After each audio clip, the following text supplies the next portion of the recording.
మెరుపు దెబ్బ కల్లి రాణి కత్తల పాటున బిత్తల చూపున ఓ కలమోచపోయే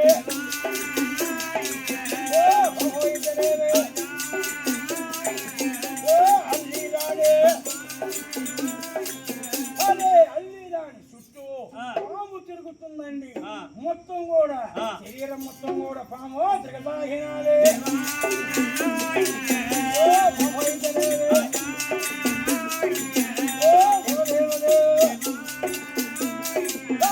వెంటనే మళ్ళా పామును తీసి పుట్టలో మొత్తం వేసాడు. అల్లి రాని తత్తర పాటును బిత్తల చూపుల దగ్గర పాములు తిన్నవాడ ఏది పాము అన్నాడు. ఏది పామయ్యా? పాము ఎక్కడ అబ్బాయి చూసావు కలమొచ్చిపోయి. ఓ మామూలు చిన్నవాడా, ఈ పాము ఇన్ని పాములు చూసా నేను. ఈ పాము ఏంది? చెరుగొట్టును చూసా, రక్త పింకను చూసా, కట్ల పామును చూసా, నీరు కుట్టును చూసా. అలాంటి ఇలాంటి పాములు కాదు. ఈ పాములు చూస్తుంటే ఎంత అందంగా ఉంది